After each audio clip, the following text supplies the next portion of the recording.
जय सच्चिदानंद। आज रामनवमी है। भगवान राम जी का जन्मदिन हम सब एक त्योहार के रूप में मनाते हैं। कुछ चिंतन करने की इच्छा हुई आपके साथ।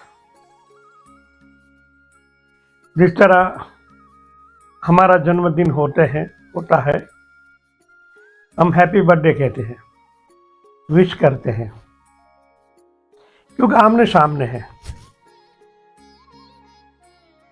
और भगवान राम तो 10,000 साल पहले हो गए, उनका जन्मदिन मनाते हैं। आपने चिंतन किया, भगवान राम का जन्मदिन मनाते हैं। उन्होंने भी जन्म लिया और देह त्याग कर दिया।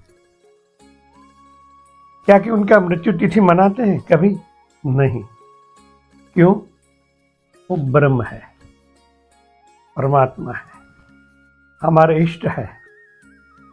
जिस तरह हम हमारे जन्मदिन को हैप्पी बर्थडे कराते हैं, जन्मदिन मनाते हैं, होटलों में जाते हैं, और हमारा मृत्यु श्रद्धांजलि में होता है, पेपरों में छपता है, श्रद्धांजलि, है ना। और भादो मास में श्राद्ध में चले जाते हैं, सत्य है ना। हमारा श्राद्ध मनता है, श्रद्धांजलि छपती है भगवान की नहीं। वो तो ब्रह्म है, क्योंकि वो सर्वज्ञ है, सर्वव्यापी है। गीता में भगवान ने कहा ना, आत्म तत्व अजरा अमर है, निसंग है, निर्लेप है, असंग है। तो राम जी भी ऐसे, वो ब्रह्म है। क्योंकि हमने खुद को नहीं जाना है, हम उनके ही हैं। गीता में भगवान ने कहा ना, तू मेरा ही सनातन अंश है। हाँ, तो है, भगवान का वचन है, मगर हम नहीं मानते। इसलिए हमारी श्रद्धांजलि होती है श्राद्ध पक्ष में। मृत्यु के बाद लोग एक दिन याद करते हैं, एक आधे घंटे के लिए। हमारे पितृ थे। इतना फर्क है हमारे और परमात्मा के बीच में, क्योंकि अब ये रहस्य को हम नहीं जानते। हम उनके संतान होते के नाते भी हम खुद को भी नहीं जानते, तो परमात्मा को कैसे जान पाएंगे। एक अवसर, ये मौका है उनके साथ कार्य करने का। हम उनके ही संत हैं, उनके ही संतान हैं, उनके अंश है। ये मौका है, हाथ से न गवाए। मैं यही कहने जा रहा हूं। आज उनके साथ तार एक कैसे करेंगे, वास्तविकता को समझे। भगवान राम जी सदेह नहीं है, सर्वज्ञ सर्वव्यापी तत्व है, चैतन्य परमात्मा है। और हम उनकी जन्म तिथि उनके फोटो के आगे मनाते हैं। हमारे घर में भगवान राम जी के फोटो ही है, और बिना प्राण प्रतिष्ठा की मूर्तियां भी होती है। हम उनके आगे मनाते हैं। मन का संतोष होता है। हमने भगवान राम जी को याद किया, भोग लगाया, मगर कैसे तार एक करना है वो नहीं जानते। वो है अत्र तत्र सर्वत्र, वो तो है, मगर सर्वव्यापी तत्व के हिसाब से। तो तार कैसे एक करेंगे? वो ब्रह्म है। जैसे राम जी का नाम राम था, और हमारा भी नाम है, वो हमारे अंदर भी प्राण तत्व है, चेतन है, जो राम जी के अंदर था वही हमारे अंदर है। भगवान कृष्ण कहते, इसलिए मैं कहता हूं, मैंने तो उनका अनुभव भी किया है। अव्यक्त तत्व प्राण स्वरूप है परमात्मा, अथर्ववेद में भी कहा है, कई उपनिषदों में इनका वर्णन आता है। तो उनके साथ तार कैसे एक किया जाए। आज का साइंस कहता है हर एक शब्द का तरंग होता है। हम तो उनकी शिविर लेते हैं, लोगों को सिखाते हैं एक एक शब्द का तरंग कैसे निर्मित होता है और कहां जाता है। हम किसी का वाइब्रेशन देखते, स्पंदन देखते हैं, तो उनका अनुभव भी कर सकते हैं, उनके आंतर जगत का भी अनुभव कर सकते हैं। तो आंतर जगत में लोग बैठे हैं। प्राण स्वरूप भगवान न होते तो इस देह की कोई कीमत नहीं है। बोलना, चलना, विचना, सोचना, सुनना प्राण से ही तो होता है। तो प्राण परमात्मा के स्वरूप है। मगर खुद को भूल जाने से किसी संसार की भूल भुलैया में फंस गए हैं।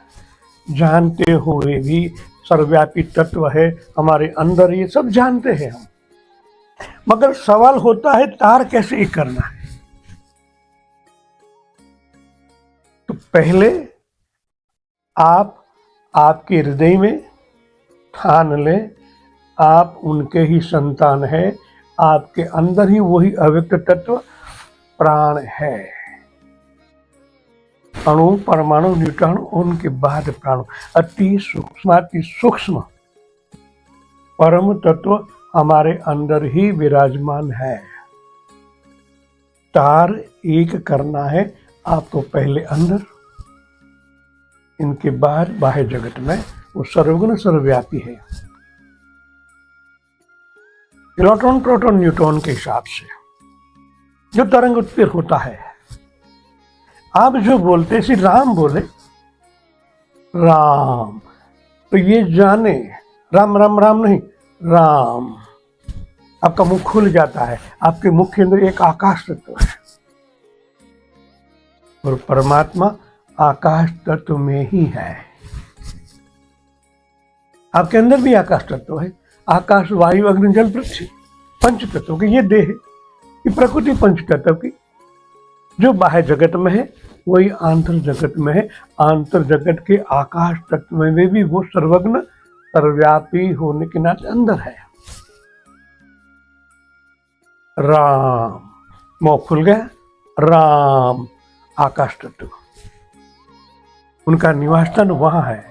स्थूल थे हमारे जैसे, आज आकाश तत्व में विराजमान है हमारा वही राम जी।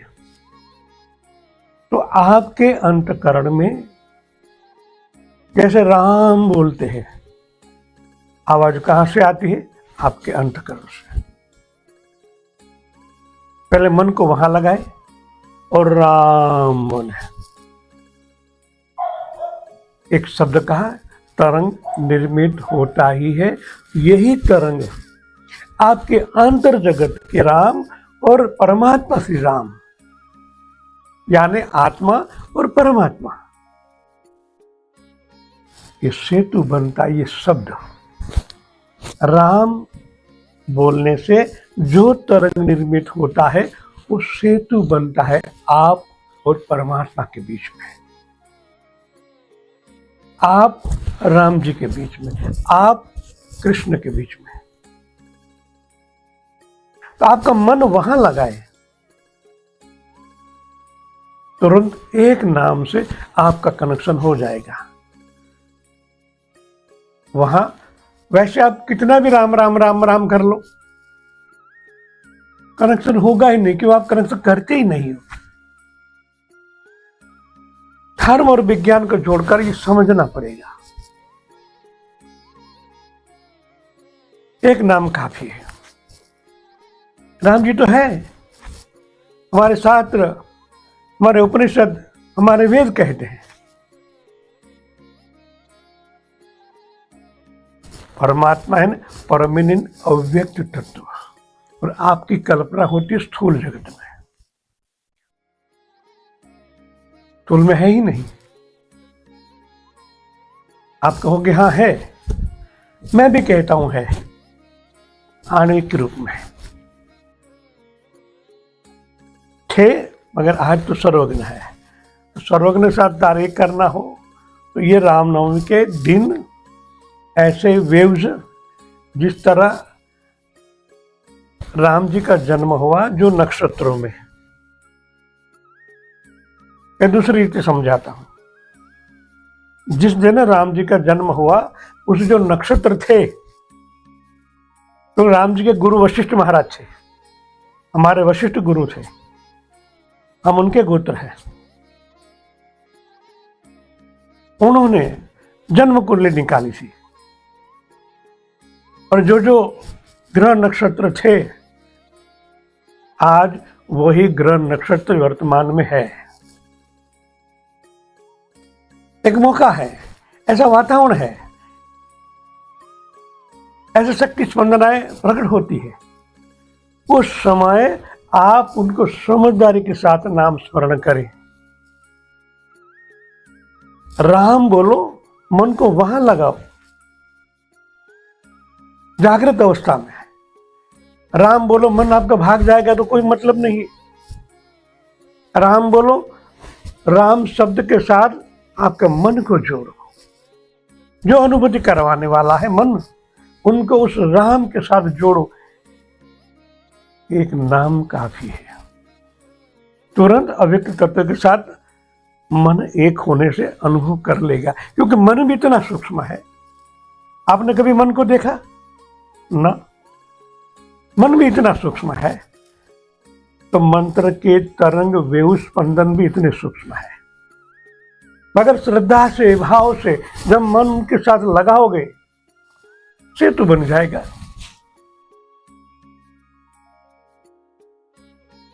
रामावतार ने आपने देखा था ना, श्रीलंका का सेतु बना था, किसने बनाया था? हनुमान जी महाराज, नल नील हनुमान जी महाराज।